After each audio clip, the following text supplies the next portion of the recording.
এই দুনিয়ার পুরো জীবনটা এটা হচ্ছে লালসাময় একটা জীবন, লোভ, মরিচিকা, মায়াজাল। এই মায়াজালে আমরা আটকে আছি, ফলে মৃত্যুর কথা আমরা ভুলে গিয়েছি।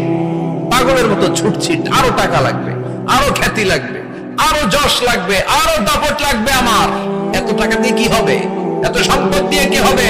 এত ব্যস্ততা দিয়ে কি হবে? তোমার স্টপ, থামুন, অনেক হয়েছে। আন্না,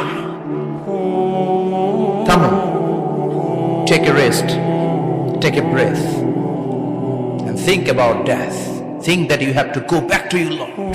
একটু বসেন না, একটু ভাবেন যে আমাকে চলে যেতে হবে, চলে যেতে হবে। এই কোলাহল, এই ব্যস্ততা, এগুলো থাকবে, থাকবো না আমি। সাইয়েদনা ওমর ফারুক বলেছেন, মুতু ক্বাবলা আন তামুতু, মরার আগে একবার মরো। হাসিবু ক্বাবলা আন তুহাসাবু আলাইকুম, তোমার হিসাব নেওয়ার আগে তুমি একবার নিজের হিসাবটা করো।